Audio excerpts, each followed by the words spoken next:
नमस्कार दोस्तों, मैं अमन तिवारी और आप सबका स्वागत करते हैं द क्लासरूम शिक्षा पे। आज की क्लास में हम लोग इकोनॉमिक्स के बेसिक कॉन्सेप्ट पे स्टार्ट करेंगे और स्टार्ट कहाँ से करेंगे? एज यूजुअल माइक्रो इकोनॉमिक्स से। आप सभी जानते हैं कि इकोनॉमिक्स का अगर फाउंडेशन जहाँ से स्टार्ट होता है वो है माइक्रो इकोनॉमिक्स। अगर माइक्रो इकोनॉमिक्स का कॉन्सेप्ट आपका बढ़िया बिल्ड हो चुका है तो आपके लिए पूरा इकोनॉमिक्स फिर ईजी हो जाता है। तो आज से स्टार्ट करेंगे माइक्रो इकोनॉमिक्स में, और माइक्रो इकोनॉमिक्स में भी हम लेके चलेंगे कंज्यूमर बिहेवियर। तो कंज्यूमर बिहेवियर से रिलेटेड जितने भी पीवाईक्यूज क्वेश्चन है, इंपॉर्टेंट क्वेश्चन है, उसको हम आज डिस्कस करने वाले हैं। तो चलिए स्टार्ट करते हैं पहले क्वेश्चन से। पहला क्वेश्चन है, generally the slope of demand curve. अब देखिए, बात आता है डिमांड कर्व का। डिमांड कर्व का बात आने से पहले हम बात करते हैं लॉ ऑफ डिमांड का। अब देखिए, जो लॉ ऑफ डिमांड है ना, वो बहुत पहले आ चुका है। इसका ईयर बताते हैं कि ये 1699 के टाइम ही आया था, और इसके लिए जो फेमस इकोनॉमिस्ट है लॉ ऑफ डिमांड के लिए ही जाने जाते हैं, जो कि 1699 में लॉ ऑफ डिमांड दिए थे, उनका नाम है चार्ल्स डेवेनेंट। ये इकोनॉमिस्ट हैं जिन्होंने लॉ ऑफ डिमांड पहले ही दे दिया है 1699 में। आप देखेंगे कि जो क्लासिकल्स हैं, जो क्लासिकल इकोनॉमिस्ट है, जिन्हों हम लोग मॉडर्न इकोनॉमिक्स का स्टार्ट भी हम लोग जहां से बोलते हैं, क्लासिकल इकोनॉमिस्ट, ये कहां से स्टार्ट होता है? तो 1776 से। 1776 में जब एडम स्मिथ का बुक आता है, एडम स्मिथ का बुक आता है, उसके साथ से माना जाता है क्लासिकल स्टार्ट। और इससे पहले लॉ ऑफ डिमांड आ चुका है। लॉ ऑफ डिमांड किसने लाया? चार्ल्स डेवेनेंट ने 1699 में ला दिया है। लॉ ऑफ डिमांड क्या कहता है कि जो क्वांटिटी डिमांडेड होगा किसी भी कंज्यूमर के द्वारा, वो प्राइस से क्या होगा? इनवर्सली रिलेटेड होगा। ये पूरा लॉ ऑफ डिमांड का कॉन्सेप्ट है। ठीक है, अब इसी लॉ ऑफ डिमांड को हम लोग जो जिस कर्व से दिखाते हैं, जब कर्व पे दिखाना होता है तो उसी को हम लोग क्या बोलते हैं? डिमांड कर्व बोलते हैं। ठीक है, लॉ ऑफ डिमांड को कर्व पे दिखाने का ही तरीका क्या है? डिमांड कर्व है। तो इसीलिए generally the slope of demand curve कैसा होगा? जब लॉ ऑफ डिमांड का रिलेशन इनवर्सली है प्राइस और क्वांटिटी के बीच में, तो स्लोप भी कैसा होगा? निगेटिव होगा, यानी कि डाउनवर्ड होगा। मतलब अगर हम लोग डिमांड कर्व बनाए तो डिमांड कर्व में एक्स एक्सिस पे क्यू होता है क्वांटिटी, और वाई एक्सिस पे प्राइस होता है। अगर इसका हम लोग डिमांड कर्व बनाते हैं तो ये ऐसे कुछ होता है, यानी कि इनवर्सली रिलेटेड रिलेशन शो करता है, और इसका जो कर्व होता है वो डाउनवर्ड है। ये लेफ्ट से राइट क्या है? डाउनवर्ड है। तो इसलिए इसका आंसर होगा पहला का बी। अब दूसरा क्वेश्चन कहता है, देखिए लॉ ऑफ डिमांड से डायरेक्ट क्वेश्चन है। लॉ ऑफ डिमांड क्या है? तो लॉ ऑफ डिमांड एक तरह का क्वालिटेटिव स्टेटमेंट है, क्योंकि जो लॉ ऑफ डिमांड है ना, लॉ ऑफ डिमांड कभी भी ये नहीं कहता है, लॉ ऑफ डिमांड कभी भी ये नहीं कहता है कि कितने प्राइस पे, कितने प्राइस पे कितना क्वांटिटी आप डिमांड करोगे, कितना क्वांटिटी आप डिमांड करोगे, ये कभी नहीं कहता है, क्वांटिटेटिव वे में नहीं कहता है। ये बस लॉ ऑफ डिमांड बताता क्या है? कंज्यूमर के बिहेवियर को बताता है। कंज्यूमर का बिहेवियर किस तरह बताएगा? ये कहेगा कि जब कभी प्राइस बढ़ेगा तो आप क्वांटिटी जो डिमांड करोगे वो कम कर दोगे, जब कभी प्राइस घटेगा तो आप क्वांटिटी डिमांड क्या कर दोगे? बढ़ा दोगे। तो ये एक तरह का कंज्यूमर का बिहेवियर क्वालिटेटिव वे में बताता है, ना कि क्वांटिटेटिव वे में। इसीलिए जो लॉ ऑफ डिमांड है वो बेस्ड किस पे है? क्वालिटेटिव स्टेटमेंट पे बेस्ड है। ठीक है, तो इसका जो करेक्ट आंसर होगा वो ए हो जाएगा। अब आते हैं तीसरा क्वेश्चन, फिर सेम है। द लॉ ऑफ डिमांड क्या कहता है? तो लॉ ऑफ डिमांड कहता है कि demand increases with increase in price, wrong है। Demand decreases with increase in price, ये सही है, क्योंकि ये इनवर्स रिलेशन दिखा रहा है क्वांटिटी डिमांडेड और प्राइस के बीच में। ठीक है, इसके अलावा देखिए, price increase with increase in demand, ये भी गलत है। Demand increase with increase in supply, ये भी गलत है। तो इसका करेक्ट आंसर बी हो जाएगा। अब चौथा क्वेश्चन अगर देखें, यहां देखिए जो क्वेश्चन है वो एग्रीगेट डिमांड की बात आती है। जहां भी एग्रीगेट डिमांड आता है वो होता है माइक्रो का कॉन्सेप्ट, एक्चुअली हो जाता है। ये माइक्रो का कॉन्सेप्ट नहीं होता है। ठीक है, क्योंकि ये एग्रीगेट डिमांड है, मतलब ओवरऑल सारे लोगों का डिमांड। एक किसी इकोनॉमी में, माइक्रो में क्या होता है, किसी इकोनॉमी में जितने भी ऑल कंज्यूमर्स का हम लोग जब डिमांड देखते हैं तो उसको हम लोग क्या बोलते हैं? एग्रीगेट डिमांड बोलते हैं। तो एग्रीगेट डिमांड कर्व भी कैसा होता है? ये भी होता है इनवर्सली ही रिलेटेड। इसको भी हम लोग दिखाते हैं प्राइस, लेकिन ये जो प्राइस है ये जनरल प्राइस लेवल है, ये जनरल प्राइस लेवल है, और ये जो है वो नेशनल इनकम है।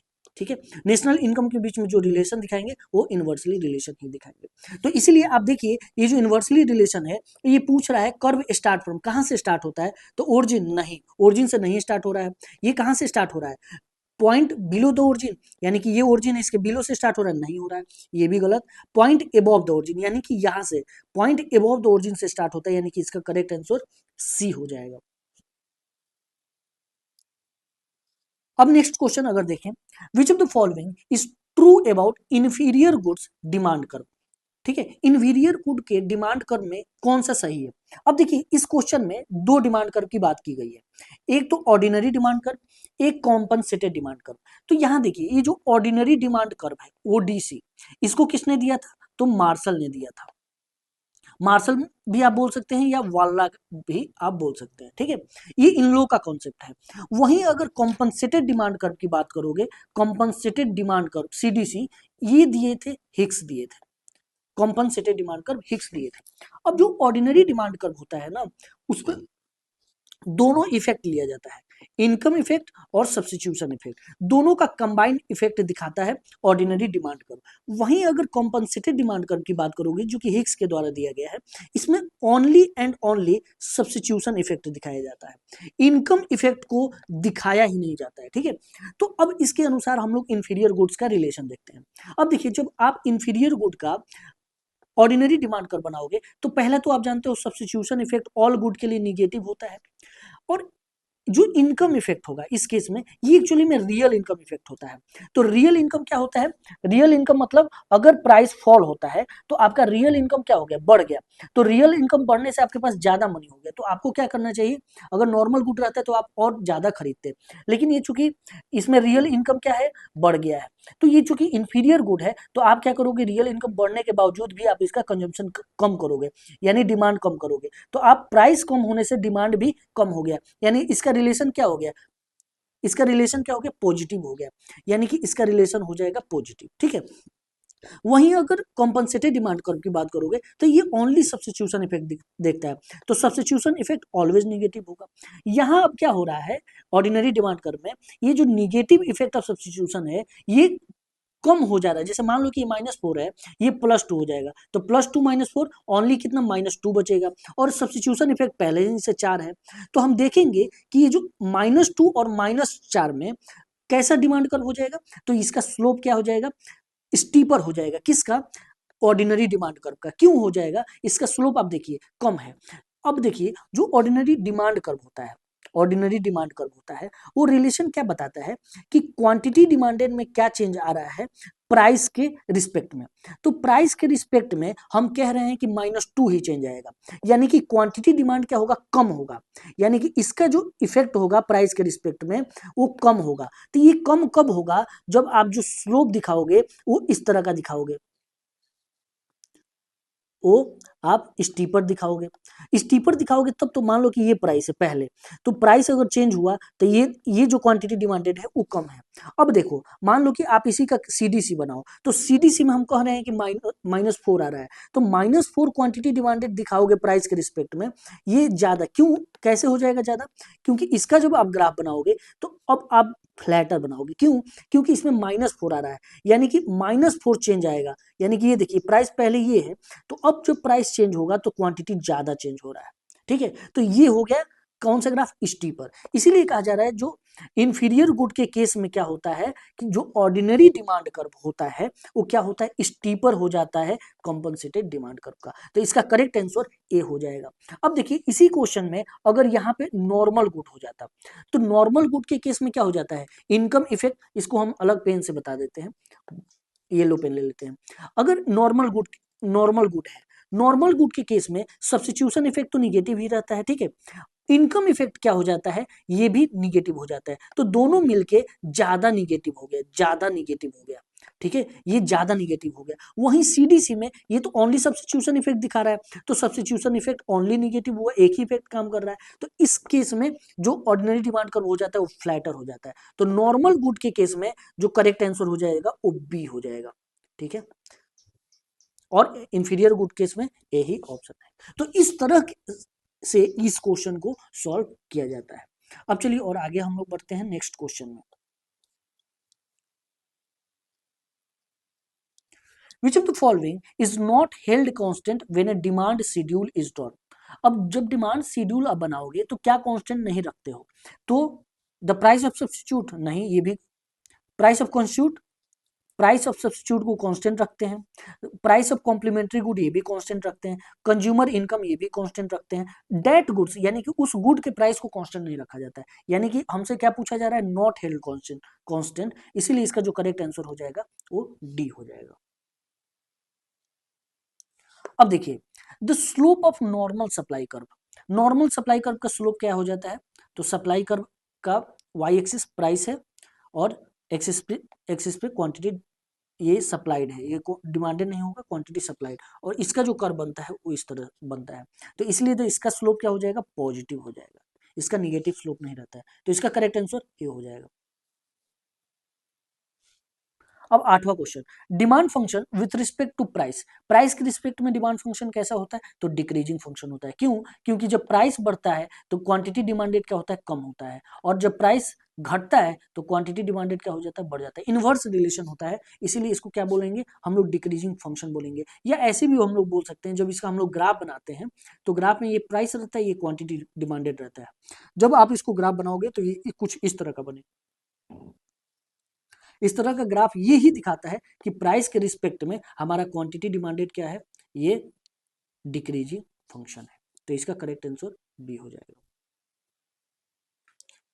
What does a demand schedule show, demand schedule क्या दिखाता है, तो डिमांड शेड्यूल एक फंक्शनल रिलेशन दिखाता है, किसके किसके बीच, तो प्राइस एंड क्वांटिटी डिमांडेड, तो इसका करेक्ट आंसर ए हो जाएगा।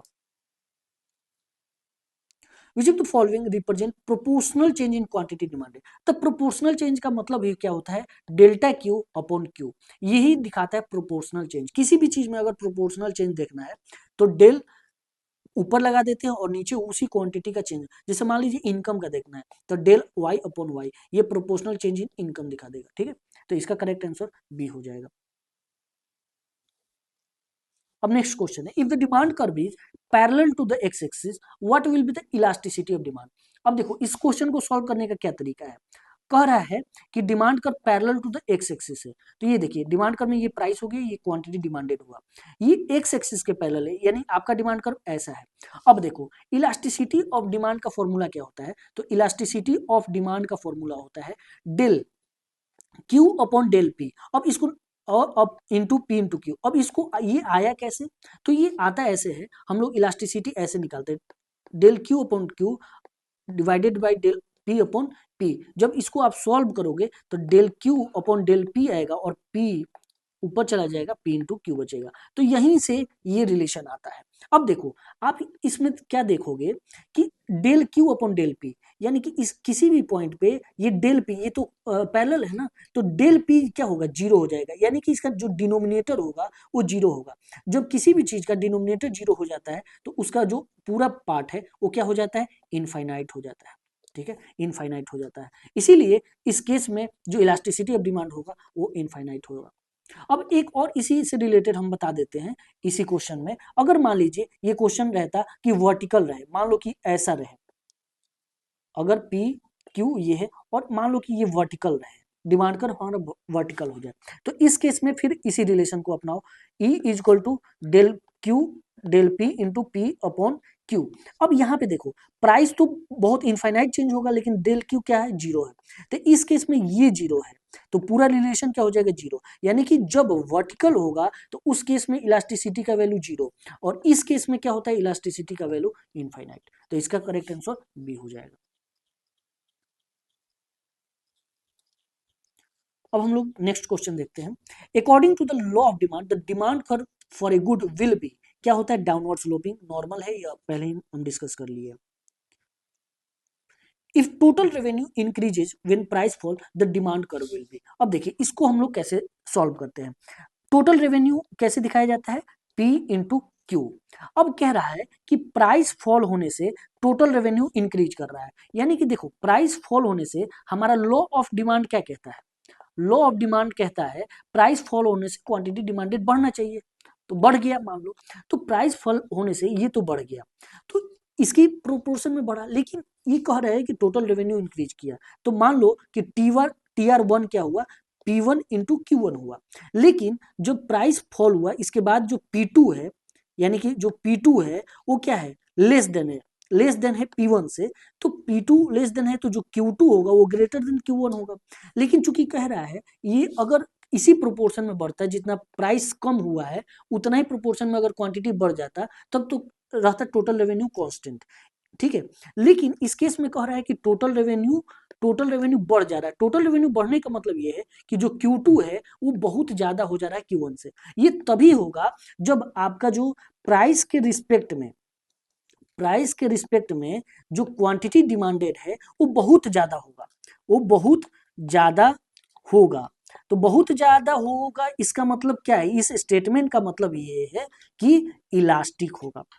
जब इलास्टिक होगा तभी प्राइस चेंज होने से क्वांटिटी डिमांड बहुत ज्यादा हो जाएगा और टोटल रेवेन्यू क्या हो जाएगा, इंक्रीज हो जाएगा। तो इसका करेक्ट आंसर ए हो जाएगा। इसी का एक और हम रिलेशन बता देते हैं। मान लीजिए इसमें कहता कि टोटल रेवेन्यू क्या हो जाएगा, डिक्रीज करेगा, टोटल रेवेन्यू डिक्रीज करेगा व्हेन प्राइस फॉल्स, ठीक है। तो अब ये देखिए यहाँ पे क्या हो रहा है, टोटल रेवेन्यू डिक्रीज कर रहा है। टोटल रेवेन्यू डिक्रीज करने का मतलब है कि प्राइस फॉल होने से क्वांटिटी बढ़ता है, ये लॉ ऑफ डिमांड हमारा कहता है।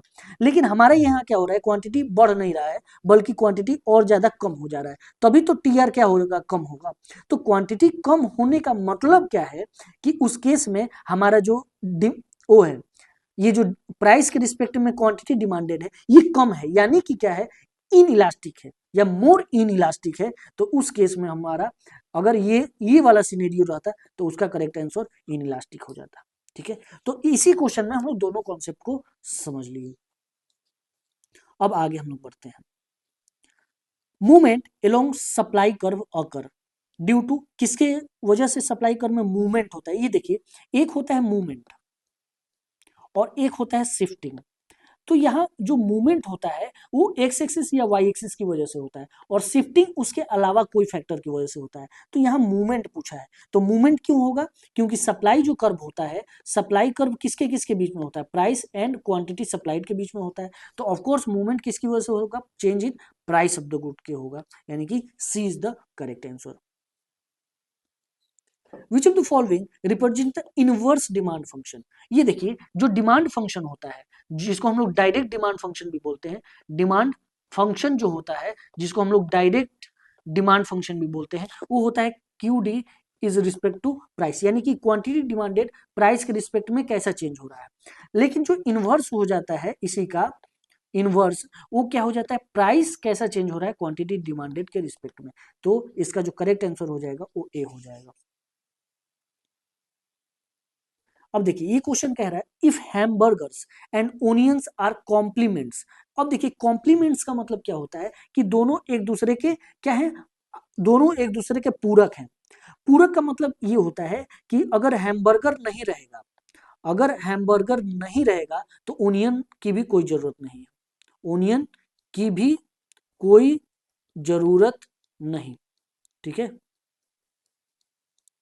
तो इस केस में अगर मान लो कि सप्लाई ऑफ हैमबर्गर डिक्रीज हो गया, तो सप्लाई डिक्रीज होने से क्या हो जाएगा, इसका प्राइस बढ़ जाएगा, इसका प्राइस बढ़ जाएगा, प्राइस बढ़ेगा तो इसका क्वांटिटी डिमांडेड क्या हो जाएगा, कम हो जाएगा। तो पूछ रहा है जब इसका क्वांटिटी डिमांडेड कम है और चूंकि ये कॉम्प्लीमेंट्री गुड है तो डिमांड फॉर ओनियन भी क्या हो जाएगा, डिक्रीज कर जाएगा, इसका करेक्ट आंसर डी हो जाएगा, ठीक है। अगर वही सब्स्टिट्यूट गुड रहता, इसका हम लोग एक और वो देख लेते हैं। अगर यही हैमबर्गर एंड ओनियन सब्स्टिट्यूट रहते तो सब्स्टिट्यूट के केस में क्या होता है, अगर आप हैमबर्गर नहीं यूज करोगे तो ओनियन का यूज क्या करोगे, ज्यादा कर लोगे। तो इस केस में अगर सप्लाई ऑफ हैमबर्गर डिक्रीज करेगा, प्राइस इंक्रीज करेगा, क्वांटिटी डिमांडेड डिक्रीज करेगा हैमबर्गर का, तो डिमांड फॉर ओनियन क्या हो जाएगा, इंक्रीज कर जाएगा, ठीक है। तो ये दोनों चेंज हो जाता है, सब्स्टिट्यूट केस में इंक्रीज कर जाएगा और कॉम्प्लीमेंट के केस में डिक्रीज कर जाएगा।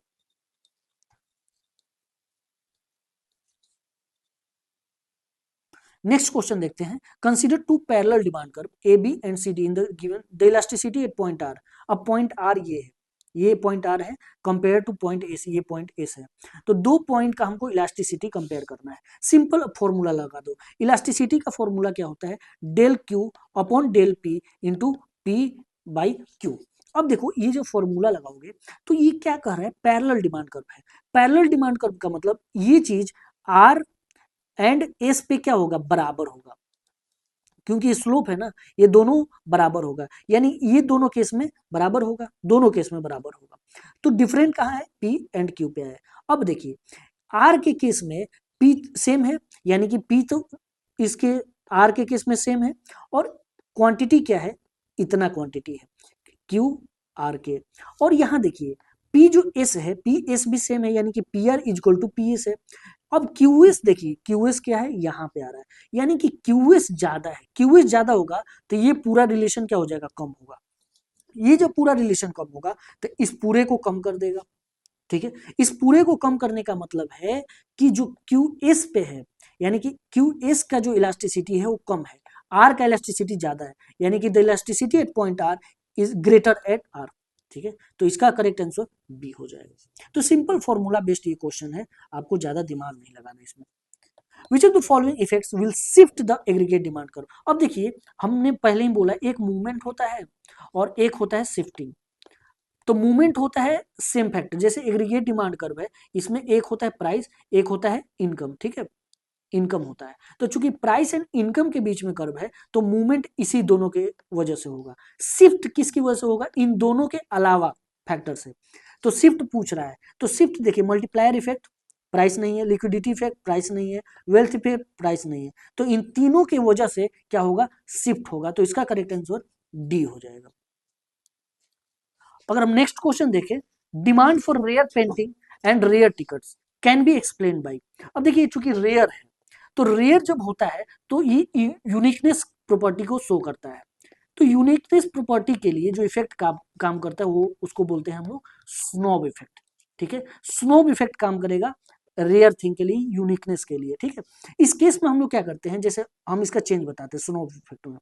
मान लो कि पहले क्या हो रहा है कि एक नॉर्मल डिमांड कर्व हम लोग बनाए हैं, ये पी है और ये क्यू है, लेकिन चूंकि स्नोब इफेक्ट काम कर रहा है तो हम लोग क्या होगा, जब मान लो कि प्राइस कम हो रहा है इस चीज का, किसी रेयर थिंग का प्राइस कम हो रहा है, तो क्वांटिटी डिमांडेड क्या होना चाहिए, बढ़ जाना चाहिए। लेकिन चूंकि रेयर चीज हम लोग ढूंढ रहे हैं तो हम क्या करेंगे, और ज्यादा उसका डिमांड कम कर देंगे, प्राइस कम होने पे डिमांड और कम कर देंगे, यानी ये चीज बनता, ठीक है, पहले बनता पहले के अनुसार, लेकिन चूंकि अब स्नो इफेक्ट काम करेगा तो अब ये जो डिमांड कर्व हो जाएगा वो ऐसा हो जाएगा, ठीक है। यानी कि इसका जो कर्व हो जाता है वो और स्टीपर हो जाता है, और स्टीपर हो जाता है। तो इस तरीके से स्नोब इफेक्ट काम करता है। ये जो तीनों इफेक्ट है, snob effect, bandwagon effect, Veblen effect, ये किसके द्वारा दिया गया है, तो एच लेविस्टीन के द्वारा दिया गया।